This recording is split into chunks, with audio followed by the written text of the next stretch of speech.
ಇತಿಹಾಸದಲ್ಲೇ ಮೊದಲ ಬಾರಿಗೆ ಮಳೆಗಾಲದಲ್ಲಿ ಎಸ್ಎಸ್ಎಲ್ಸಿ ಪರೀಕ್ಷೆ ಯಶಸ್ವಿಯಾಗಿ ಮುಗಿದಿದೆ.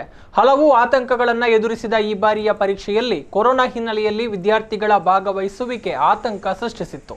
ಇದೀಗ ಎಲ್ಲವೂ ಕೂಡ ಮುಕ್ತಾಯಗೊಂಡಿದೆ. ಜೂನ್ 25ರಂದು ಆರಂಭಗೊಂಡ ಎಸ್ಎಸ್ಎಲ್ಸಿ ಪರೀಕ್ಷೆ ಇವತ್ತು ಮುಕ್ತಾಯಗೊಂಡಿದೆ. ಕೊರೋನಾ ಲಾಕ್ಡೌನ್ನಿಂದಾಗಿ ಮುಂದೂಡಲ್ಪಟ್ಟ ಬಹುನಿರೀಕ್ಷೆಯಲ್ಲಿ ತಾಲೂಕಿನ 12 ಕೇಂದ್ರಗಳಲ್ಲಿ ನಡೆದಂತಹ ಪರೀಕ್ಷೆಯಲ್ಲಿ ವಿದ್ಯಾರ್ಥಿಗಳು ಮಾಸ್ಕ್, ಸಾಮಾಜಿಕ ಅಂತರವನ್ನು ಕಾಯ್ದುಕೊಂಡು ಪರೀಕ್ಷೆ ಬರೆಯುವಲ್ಲಿ ಯಶಸ್ವಿಯಾಗಿದ್ದಾರೆ. ಪರೀಕ್ಷೆ ಆರಂಭದ ದಿನದಿಂದ ಹಿಡಿದು ಕೊನೆಯ ತನಕವೂ ಕೂಡ ಯಾವುದೇ ಆತಂಕವಿಲ್ಲದೆ ವಿದ್ಯಾರ್ಥಿಗಳು ಪರೀಕ್ಷೆ ಬರೆದಿದ್ದು, ಪೋಷಕರಲ್ಲಿದ್ದ ಕೊರೋನಾ ಸೋಂಕಿನ ಭಯ ಪರೀಕ್ಷೆ ಮುಗಿಯುವ ಹೊತ್ತಿಗೆ ದೂರವಾಗಿದೆ. ಮಕ್ಕಳಿಗೆ ಮೊನ್ನೆಯಿಂದ ಎಸ್ಎಸ್ಎಲ್ಸಿ ಪರೀಕ್ಷೆ ಶುರುವಾಗಿ ಇವತ್ತು ಮುಕ್ತಾಯವಾಗಿದೆ. ನಮ್ಮ ಪುತ್ತೂರು ತಾಲೂಕಿನಲ್ಲಿ ಒಳ್ಳೆಯ ಎಲ್ಲ ವಿದ್ಯಾರ್ಥಿಗಳು ತುಂಬ ಚುರುಕಾಗಿ ಈ ಎಸ್ಎಸ್ಎಲ್ಸಿ ಪರೀಕ್ಷೆಯನ್ನು ಬರೆದಿದ್ದಾರೆ. ಈ ಕೊರೋನಾದ ನಡುವಿನಲ್ಲಿ ಕೂಡ ನಮಗೆ ಶುರುವಿಗೆ ಭಾರಿ ಭಯದ ವಾತಾವರಣ ಇತ್ತು.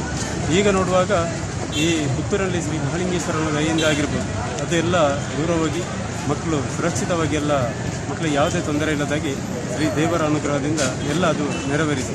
ಅದು ಇನ್ನು ಮುಂದೆ ಕೂಡ ನಮ್ಮ ಪುತ್ತೂರಲ್ಲಿ ಯಾವುದೇ ಈ ಕೊರೋನಾ ಭಯದ ನಡುವಿನಲ್ಲಿ ಕೂಡ ಈ ಮಕ್ಕಳು ಯಾವುದೇ ಶಾಲೆ ಇರ್ಬೋದು, ಪರೀಕ್ಷೆ ಇರ್ಬೋದು, ಇನ್ನು ಪ್ರತಿ ಪರೀಕ್ಷಾ ಕೇಂದ್ರಗಳಲ್ಲೂ ಕಟ್ಟುನಿಟ್ಟಿನ ವ್ಯವಸ್ಥೆ, ಧ್ವನಿವರ್ಧಕ ಮೂಲಕ ವಿದ್ಯಾರ್ಥಿಗಳಿಗೆ ಮನವರಿಕೆ, ಪರೀಕ್ಷಾ ಕೇಂದ್ರಗಳ ಪ್ರವೇಶ ದ್ವಾರದಲ್ಲೇ ಪರೀಕ್ಷಾರ್ಥಿಗಳನ್ನ ಥರ್ಮಲ್ ಸ್ಕ್ಯಾನಿಂಗ್ಗೆ ಒಳಪಡಿಸಿ ಕೈಗಳಿಗೆ ಸ್ಯಾನಿಟೈಸರ್ ಹಾಕಿ ವಿದ್ಯಾರ್ಥಿಗಳನ್ನ ಒಳಕಳುಹಿಸುವ ಮೂಲಕ ವಿದ್ಯಾರ್ಥಿಗಳಿಗೆ ಯಾವುದೇ ತೊಂದರೆಯಾಗದಂತೆ ಕ್ರಮವನ್ನು ತೆಗೆದುಕೊಳ್ಳಲಾಗಿತ್ತು.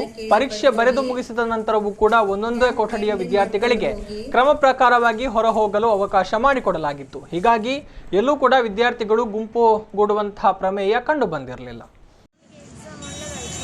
ಕೊರೋನಾದಿಂದ ಹೇಗೆ ಡಿಸ್ಟೆನ್ಸನ್ನು ಮೇಂಟೈನ್ ಮಾಡಬೇಕು ಮತ್ತು ಹೇಗೆ ನಮ್ಮನ್ನು ಸೇಫ್ ಮಾಡಬೇಕು ಅಂತ ಹೇಳಿಕೊಡ್ತಿದ್ದಾರೆ. ಮತ್ತು ನಮಗೆ ಎಕ್ಸಾಮಿನರ್ ಕೂಡ ತುಂಬ ಸಪೋರ್ಟ್ ಮಾಡಿದ್ದಾರೆ.